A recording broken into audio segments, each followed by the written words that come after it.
Okay,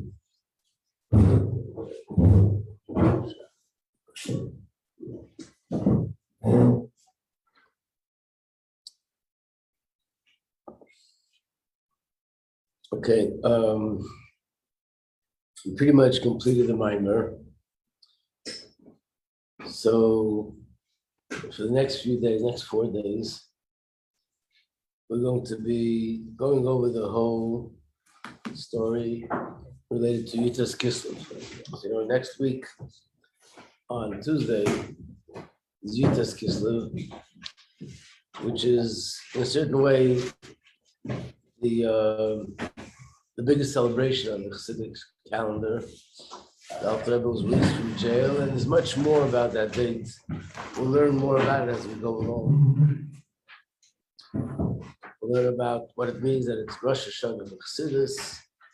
But because it's such a significant day, every year when it comes to this time of the year, we go over the whole story, all the details of what happened with the Alter Rebbe and what it led to, and have a better understanding of this day. After that, we'll be learning something about Hanukkah, and then we'll go to a new mimer. So this day, Yutas Kislev, the 19th of Kislev, initially amongst Chassidim was a significant day because it's the day that the Maggid Mezrich was nostalgic. He passed away on that day, Yutas Kislev. It was a Tuesday. It was the parsha of the week was Vayeshev, like next week. And before he passed, the Alter Rebbe was standing by his bedside. He held the Alter Rebbe's hand, and he said to him, Yutas Kislev is our Yom Tov, our Yom Tov. So the Maggid's Yom Lula was Yutas Kislev, and 26 years later, on that very same day, it was also a Tuesday, it was Parshas Vayeshev, everything was exactly the same. That was the day the Alter Rebbe went out of jail. In fact, the Mittel Rebbe said that on that day, it was Mincha time, and he saw the Mezritch Maggid. The Mezritch Maggid appeared to the Mittel Rebbe, and he told him, your father just went out of jail. He's still suffering from something, which we'll see later what that was, but that'll soon be over as well.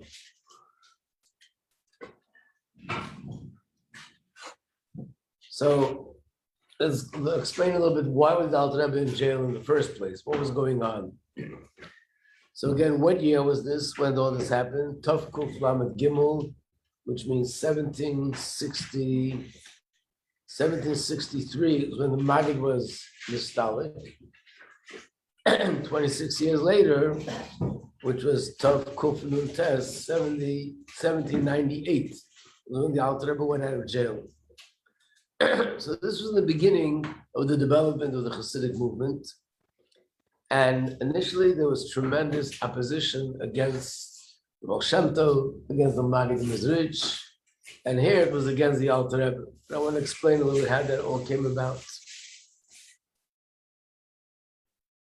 So there are two ways of understanding what happened. One is what was going on down here in this physical world. What were the natural reasons that led to his arrest? And the other is what was going on in the heavenly court, in the Bezin Shamayla. And in fact, the way you understand it with everything is that whatever happens down here is actually a result of something going on a higher spiritual plane. And that's why it happens down here. So in this case, also we had both things. What was going on down here was that the Baal Shem Tov, who began to teach the inner secrets of Torah, came after a very tragic period in history where there was someone called Shabtai Tzvi. He lived in, at this time, 1676. And the Baal Shem Tov was born 20 years later. And by the age of 26, the Baal Shem Tov already became revealed. At the age of 36, Baal Shem Tov became revealed and began to teach Chassidus. So Shabtai was somebody who presented himself as Mashiach and misled thousands of people. Eventually, how did they know that he's not Mashiach? Was because he began to violate Torah, violate laws of kashrus, violate Shabbos. And when he was confronted, his answer was that he's Mashiach and there are deep mystical reasons to do what he's doing. He doesn't have to explain himself. And we know that in Judaism, there's no such thing. There's nothing and nobody that's higher than Torah. And everything a person does, even if he's a Navi, is known to be a prophet, he's still governed by certain laws of Torah. And naturally, in those days, the communication was not like today. So there was nothing was clear. People didn't know this is true, this is not true, this is hearsay. That also it contributed a lot to all the confusion. But this is what eventually led to realizing that he was a fake, and that was that it began, like I said before. First, there was food that was traded that he ate, and he made a bracha before he ate the food. He took a bracha, distorted the words and the meaning, and then ate the food. He made a bracha, Baruch Atah Hashem Elokeinu melech haolam. We make this bracha every morning, Matir Asurim, which means thank you Hashem for untying those that are bound. We wake up in the morning, our bones and body is stiff. We thank Hashem that we can wake up and be flexible. He said, Baruch Atah Hashem Elokeinu melech haolam, Matir Isurim. Hashem who permits that which is prohibited. And he bit into the tray food. And then he was B'chal Shabbos, got involved with relationships with women that were inappropriate. And for everything, the answer was, he's beyond questioning. What broke the ice was, what eventually led to everyone realizing that he's an imposter, was that the king arrested him because he was telling people that he's becoming a king soon. And the crown would be taken off the head of the sultan and be put on his head. So naturally, that's considered rebellion. A man is saying that I'm going to become the king. So they arrested him. He was on trial. The verdict was that he'd be executed. Then they said to him that the only way he could be spared, his life would be spared, is if he converts to Islam. So we know that even the simplest Jew gives up his life not to join another religion, but he converted. And he said that this is a real deep, deep mystical secret that this is okay to do. And unfortunately, I think they say there were about 200 people that converted with him.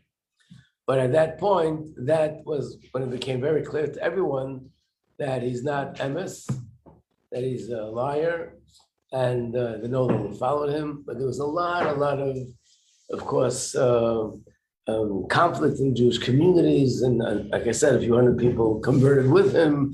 A lot of things that unfortunately were very tragic. The Baal Shem Tov was born and later began to reveal Chassidus within a 50-year period of all this. So it was clear to everybody that this is a revival of the Shabtai Tzvi movement, not even a question.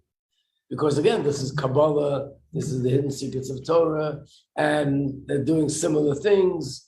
So, and that's why there was such harsh opposition against the Baal Shem Tov, because they believe that, again, he's disguising it, but in reality, this is a remnant of that movement, Chas v'Shalom.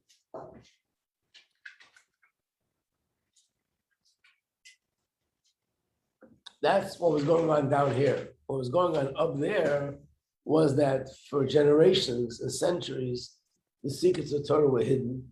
When Hashem gave the Torah to Har Sinai, everything was given. The revealed part of the Torah and the hidden secrets of Torah. But the hidden secrets of Torah was something that was studied only by selected people in each generation. And even the Zohar, Rabbi Shimon Bar Yochai studied it with a few selected people that you can count on your fingers. And it was something which was not studied publicly, and it was not accessible to the public. And naturally, before the Baal Shem Tov, the Arizal already began to reveal Kabbalah. But the Baal Shem Tov began to reveal it in a greater measure even than the Arizal.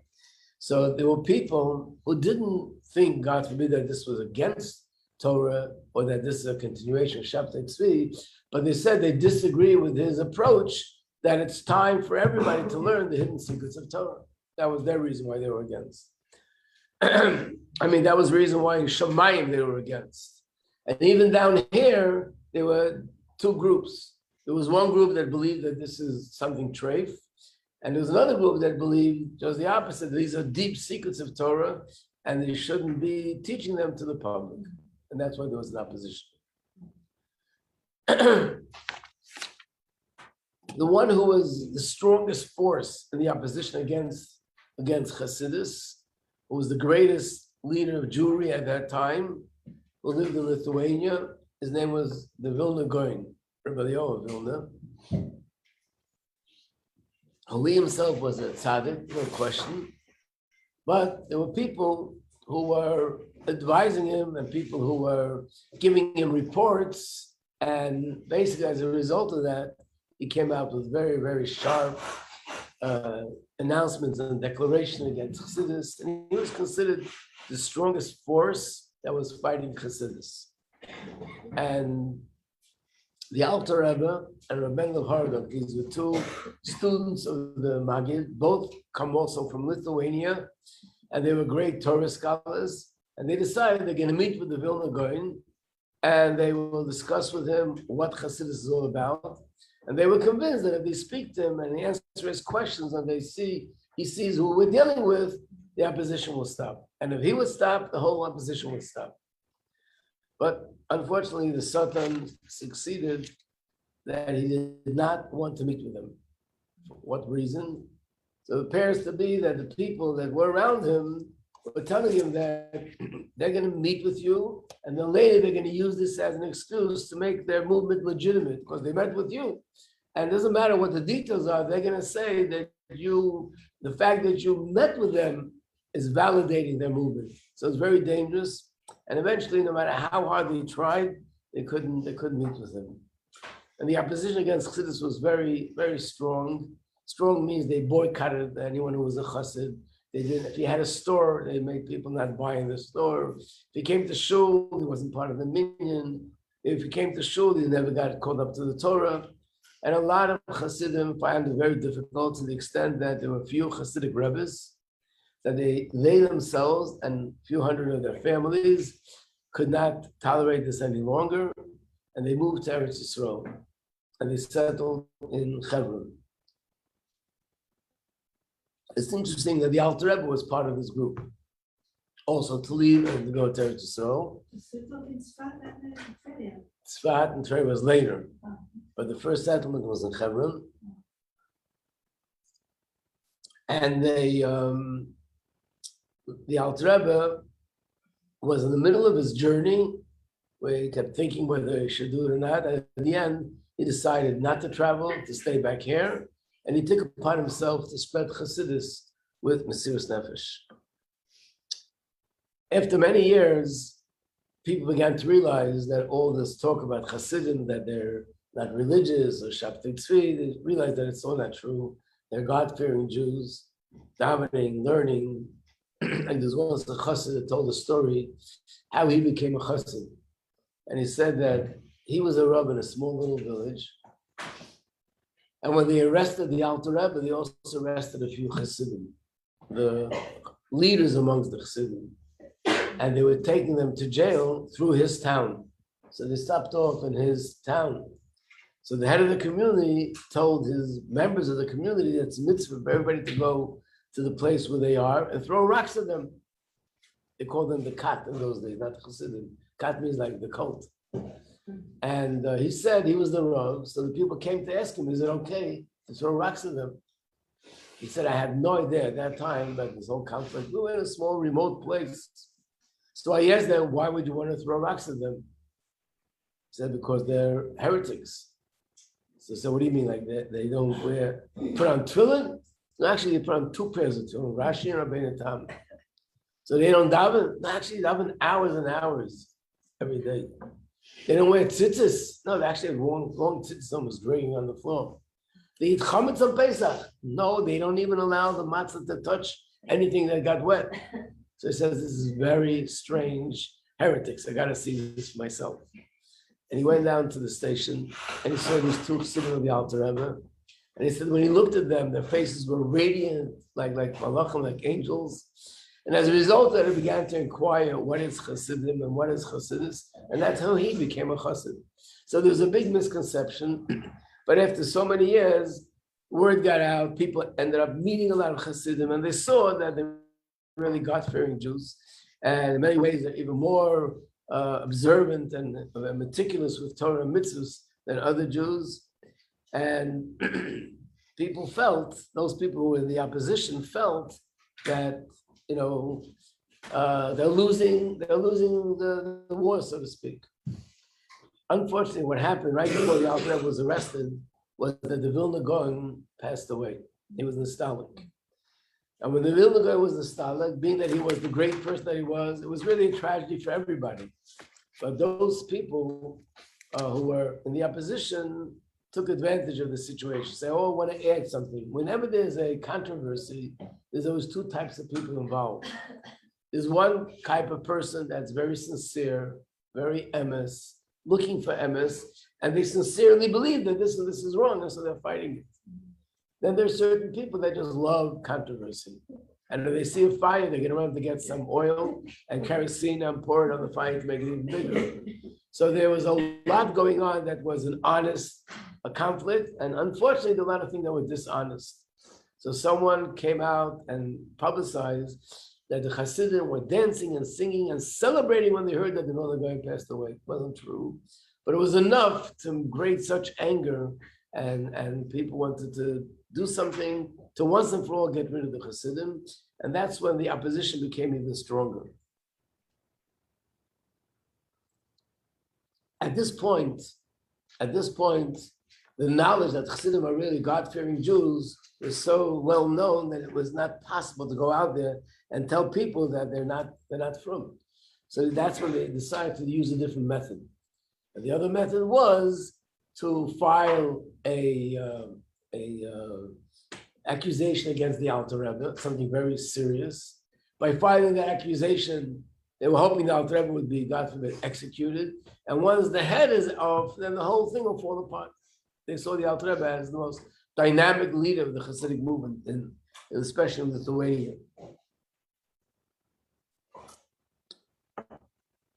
What do they do? What kind of false accusation they do?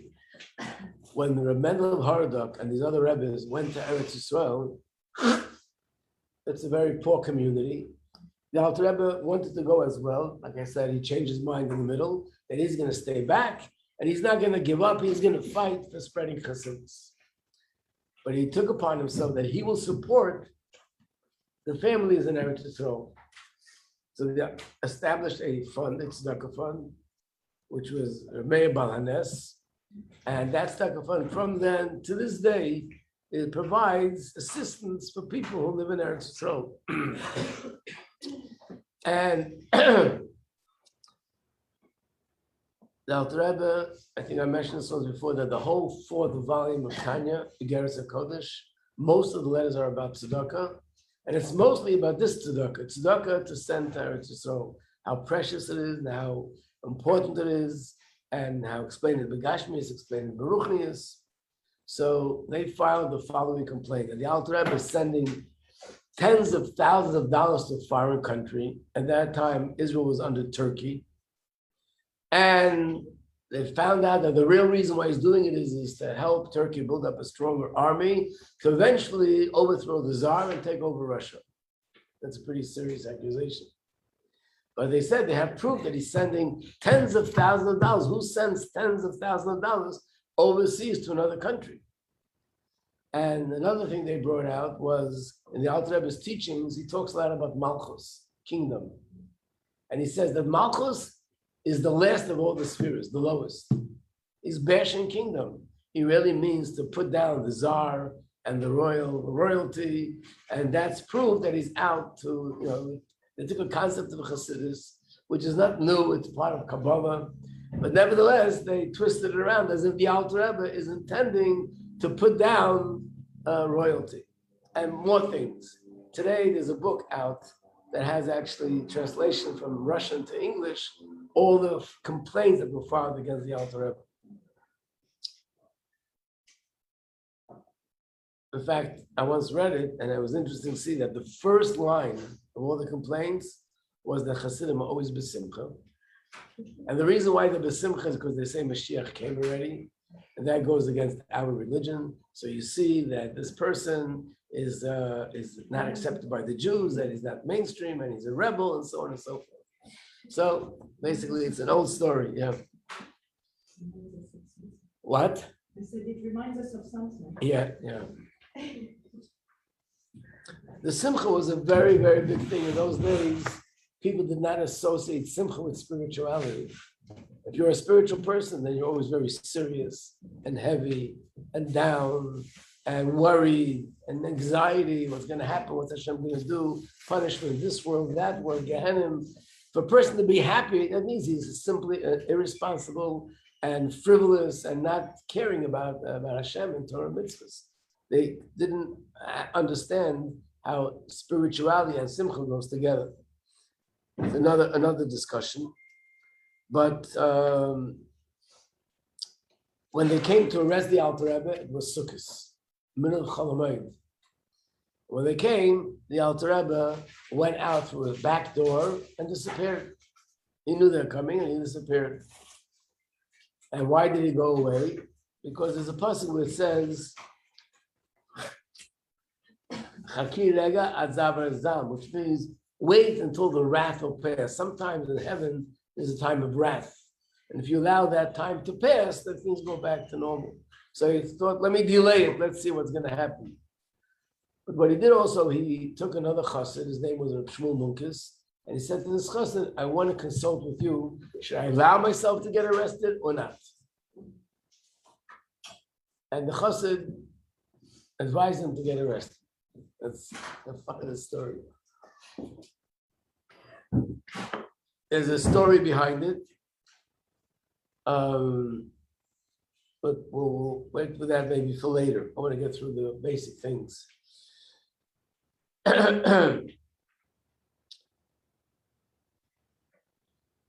So when the Alter Rebbe saw that this is happening, they actually arrested him after Yom Tov. They came the day after Simchas Torah, and that's when he was arrested. And the Alter Rebbe wrote a note to the Chassidim. And in the note, he wrote that the older Chassidim are responsible to guide the younger Chassidim during this time. And the younger Chassidim is charging them with the responsibility to listen to the older Chassidim, and everything should be done in an organized fashion. People shouldn't do things that are out of line. You can imagine people were very upset. How dare the Muslim do such a thing? Inform the Alter Rebbe should get arrested, his life in danger. But the Alter Rebbe didn't want that this should lead to any kind of fighting. Just do what you have to do. The day that they arrested the Alter Rebbe, when they came to arrest him, they arrested him in a black coach. It had a name in Russian. It was the black coach. And that was pretty scary because when a person was arrested in this black coach, it meant that being accused of treason, being accused of doing something rebellious against the government. And in those days in Russia, by the Tsar, to kill somebody because they're being accused of treason wasn't a big deal. So really, it was very frightening of would it even be possible for the Alter Rebbe to survive this. In fact, there's a story with a chassid that he was outside just when they came to arrest the Alter Rebbe, and he saw that going into this wagon, the black coach, and the chassid fainted. It was such a deep faint that they couldn't wake him up. Every time they woke him up, he fainted again, and his life was in danger. And finally, the Chassidim, somebody thought of an idea, and they screamed into his ear, the Alter Rebbe is out of jail, he's free. And he woke up. But he was so weak, he couldn't go outside. So they kept him locked in a room for a few days. He shouldn't know what really happened. Later, when he went back outside and he discovered Alter Rebbe was in jail, even though he was very upset, but it wasn't a shock like the first time, and he survived it. And there's a story with him, something very unusual that happened when the Alter Rebbe went out of jail, which I guess I'll tell that later. So the Alter Rebbe was arrested on a Thursday, and he was traveling to Petersburg. They made a request that it shouldn't be the local government of that city or that region that should judge him, but it should be the central government, which means the czars in Petersburg, because you can't trust the locals. They're probably friends with them. So they took the Alter Rebbe to Petersburg, and it was a Friday. The Alter Rebbe's custom was that Friday, 6 hours before Shabbos, he doesn't travel. According to halacha, you're allowed to until Chatzos, till midday. But the Alter Rebbe had something extra that he didn't travel 6 hours before Shabbos.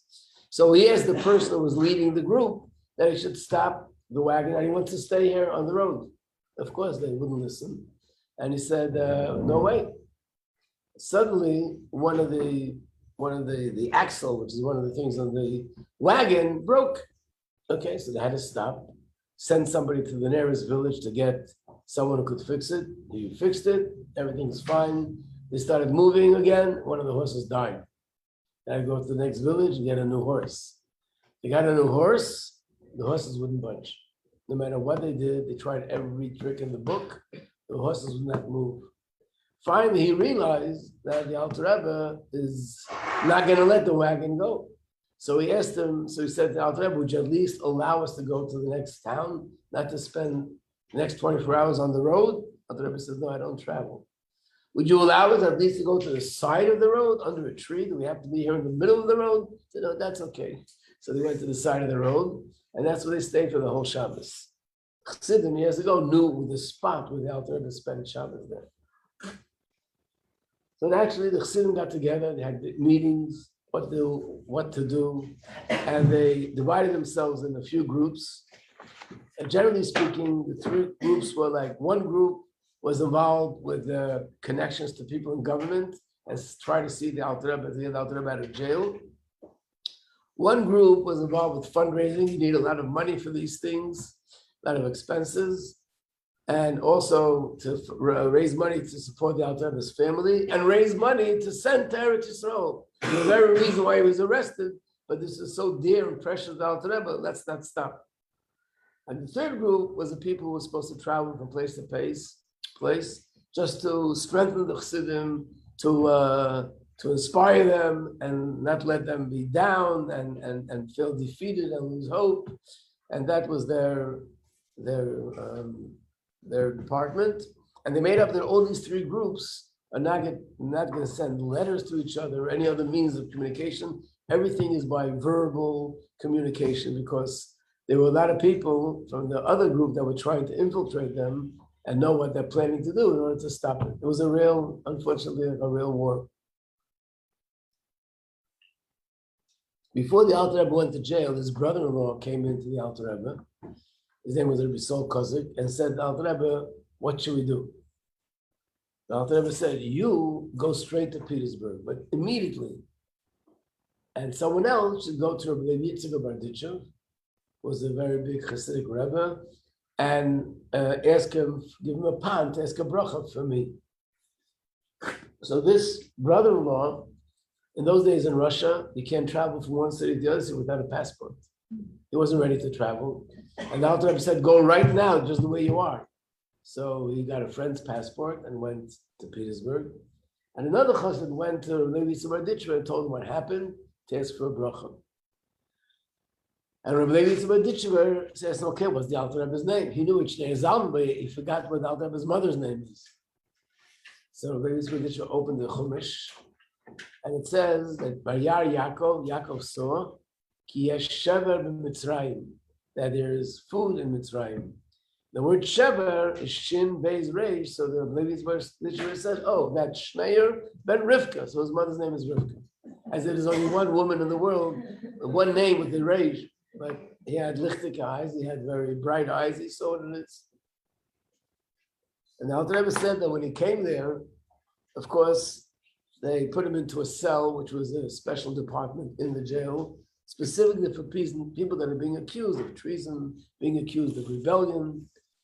And Alter Rebbe said he wanted to know whether even al pi teva, even in the order of nature, is this a place where people come out, or this is a one-way trip? But he couldn't ask the guard, he'd never answer these questions. So he said to the guard, when people leave, do they ever give you a tip? So he said, some do, some don't. So the Alter Rebbe got his answer that there's still hope, even al pi teva, to come out alive from this place. So first they sent a certain minister, and he should be the one questioning the Alter Rebbe. This minister was very well knowledgeable in a lot of areas of wisdom, and also knowledgeable of Torah. He wasn't Jewish apparently, but he knew a lot of things as well, Torah as well. So he said, Alter Rebbe, if I'll ask you a question, would you answer me a question in Torah? He said, yes. And he said, when Hashem called out to Adam, he said, Ayeka, where are you? What does that mean? Hashem didn't know where Adam was. He's God. He knew where he was. So Alter Rebbe told him what Rashi says, that Hashem wanted to open the conversation. As we call it here, an icebreaker. Before he reprimanded him. So he answered the Alter Rebbe, I know what Rashi says. I want to hear what you have to say. The Alter Rebbe said to him, tell me, do you believe that the Torah is eternal? He said, yes, I believe. The Alter Rebbe said he was very happy to hear that, because that was one of the teachings of Baal Shem Tov, that everything in Torah, the lesson and everything in Torah, physically and literally is at a certain time, but the lesson is something which applies for all places and all times and all people. So the Alter Rebbe said to him, I'll tell you what it means. Hashem looks at every person who he created, and he created it for a purpose, and every person has a certain amount of years to live to fulfill that purpose. And Hashem says to that person, Ayeka, where are you in this world? How many years have passed since you were born? And how many good things have you done in your life that are consistent with the purpose which you were created? For example, you, says to the minister, you are such and such an age. He told him exactly how old he was. You lived so many years. How many people did you help throughout all these years? And he got all excited, he patted Alter Rebbe on the back, and he said, wow, you're amazing. And he was like, amazing. Alter Rebbe knew exactly how old he was. But then he began to speak about all other things for hours. And he walked away saying, what he heard here is just pure godliness, pure godly wisdom.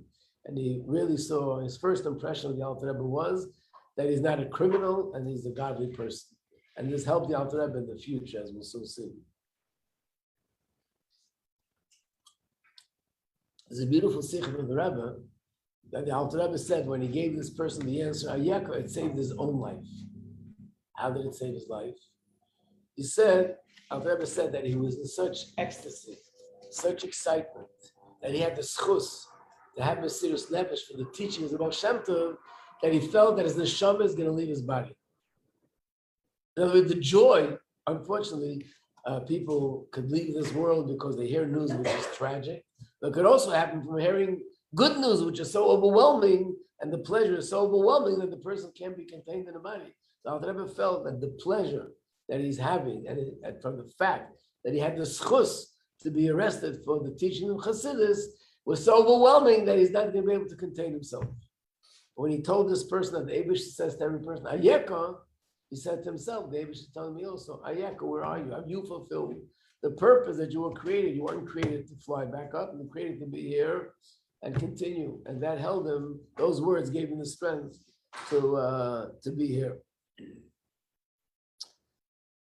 Once this word went out that this person is not an ordinary person, there was a number of things that happened.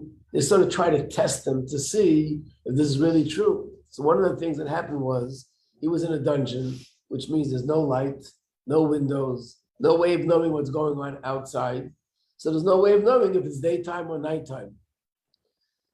So one time, it was in the afternoon, the exact time was 2:00 in the afternoon, and they said to the Alter Rebbe, why don't you go to sleep? It's so late already. The Alter Rebbe said, late? It's only 2:05 in the afternoon. Not only afternoon, he said it's 5 minutes after 2 in the afternoon. How did the Alter Rebbe know the exact time without a watch? So the Alter Rebbe said that every day, every hour of the day has Hashem's name shining light in the world. But there are 4 letters in Hashem's name. So there are 24 different ways of rearranging the letters. And depending on what name of Hashem is shining, that's how you know what time it is. Simple. Imagine you'd have a room that 1 o'clock there's a pink light shining, 2 o'clock there's a blue light shining, 3 o'clock there's a green light shining, so you don't need a clock. You know it's green, oh, it must be 3 o'clock. have a system with little babies today, kids that are like 1 year old or 2 years old. Wasn't around in my days, but now they have this, that they have a light shining in the room. And as long as it's red, you have to go back to sleep. If they get up too early, it's red, go back to sleep. When it's green, okay, now he can get up. So this is where the Alter Rebbe saw what time it is. He just saw what light was shining. Eventually, word came to the Tsar himself that this person that they arrested and was accused of treason is actually a brilliant person and a good person, and he's a godly person. And he told him different stories. So he said he wants to find out for himself. He got dressed up as if he was a regular officer working in the jail, and he came to visit the Alter Rebbe. As soon as he walked in, the Alter Rebbe stood up with all the honors and awe as if for a king. And he said to him, "Why are you giving me this honor as if I'm just an officer here?"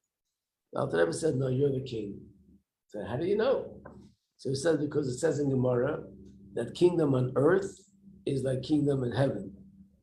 When you walked in, I felt such fear and awe that I didn't feel for any of the ministers. So you must be the king himself," which he was. All this helped for the case that they saw that they're dealing with a person of higher spiritual caliber. Now, we said before, the Alter Rebbe told his brother-in-law, "Go to Petersburg right now, just the way you are." And here we see why the Alter Rebbe said that. This minister, this officer that was very impressed with the Alter Rebbe, came to him and said, "Is there anything I can do for you? Anything I can help you in any way?" So he said, "Yes. I would like you to tell my family that I'm still alive." In those days, it wasn't like today. You go to an office, so what's doing, he was arrested. No one had a clue, not where he was and how he was, and if he's even still alive. So he said, "If I go in the street and I meet a Jew, how do I know if this Jew is one of your followers or is somebody from the opponents?" The Alter Rebbe said, "You're going to meet someone whose name is Yisrael Kozik." That was the Alter Rebbe's brother-in-law. And I'll tell you exactly what he's wearing, because the Alter Rebbe told him, "Go right now." And he was wearing clothes which were a little bit different than the normal clothing, the colors and whatever. So he told him exactly what he's wearing, and you'll find him. So he was in the marketplace. He was on a horse, and he sees someone who looks exactly like that. So he slowly moves towards him, and he says, "What's your name?" So he gave some other name. He looked at him and said, "You're a liar." And he turned around and went away. He was shocked. He had no idea. What does this mean? Who is this person? He looked like some sort of an officer, but so at night, the Chassidim would meet every night. The group of Chassidim were activists in getting out of jail, and they were discussing it. And they said, "There's no way that the person should say you're a liar. He must be some sort of a shliach from the Alter Rebbe. So tomorrow, when he asks you your name, tell him the truth." In the meantime, he came back to the Alter Rebbe and said, "I met such a person that you described, but he gave me a different name." The Alter Rebbe said, "I'll tell you why, because I told him to go to Petersburg right away. He had no passport. He had to get the passport of a friend. So he couldn't give his name. He gave his friend's name. And I'm sure if you see him tomorrow, he'll tell you the true name." So the next day he's out there again, and he sees the same person. This time, "What's your name?" He says, "Yisrael Kozik." When he said his name, he didn't answer him. He just turned around and slowly moved in a certain direction.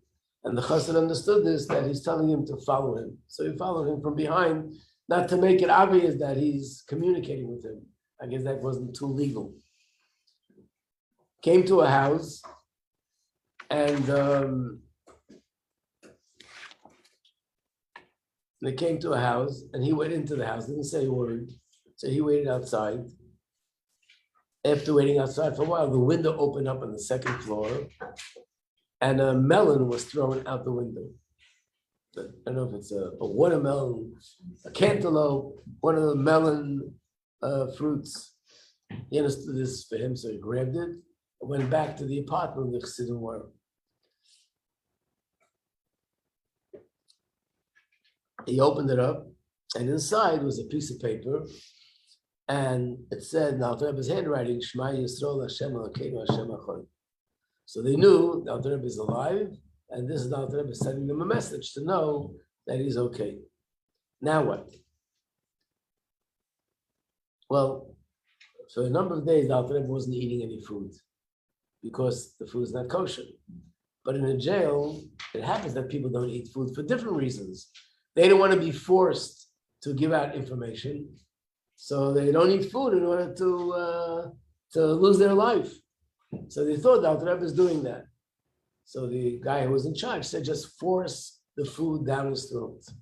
So it came to Alter Rebbe, and Alter Rebbe closed his mouth, and there's no way they can get the food in, so they're screaming, and there's a lot of noise, and they wish to arrange that this officer, who was very impressed with Alter Rebbe, happens to walk in, and he asked, what's all the noise about? And they told him. So he said, no. Alter Rebbe is a very intelligent person, and with him, you don't have to force him. You can talk to him. You guys go away. I'll have a conversation with him. And he tells the Alter Rebbe, how could you do such a thing? According to Judaism, a person not allowed to take his own life. The Alter Rebbe said, Chas v'sholom, that's not his reason. And not only that, you'll lose all of Haba. So Alter Rebbe said, that's not his reason. His reason is because he doesn't want to eat food that's not kosher. And even if he would lose his olam haba, he still wouldn't eat food that's not kosher. So he said, if I would bring you kosher food, would you trust it? So he said, only if you yourself will be the one to deliver it. Nobody else is involved. So he said, okay. In that town, Petersburg was one of these towns in Russia that Jews weren't allowed to live there. So only Jews that had a special permit could live there. And why would a Jew get a special permit? Usually they had businesses, and therefore they needed to be there for business purposes. So it was a chassid of the Alter Rebbe. His name was Ramotcha Lepler, and he lived in Petersburg because of his business purposes. So they all knew him, and he went to this chassid's house. And he told, Alter Rebbe said to him that right now, after not eating a few days, he can't really eat regular food, and he told him exactly what he would like to eat. So he went to this person, and he said, I need a favor for you. Could you prepare kosher food for someone? And he nearly fainted because he was sure that this is for the Alter Rebbe. So he prepared the food. And he put a note under the food that I'd like to know who's eating my food. And he covered it with the food. And where are you? So when he brought the food to the Alter Rebbe left some of the food over and wrote something on the notes and asked him to return it to the chassid, the plate and the dish. So when he returned it, he picked up the food, and there was a piece of paper. And the Alter Rebbe said, it's me that's eating the food, and somebody should immediately go to the city of Vilna. Why they should go?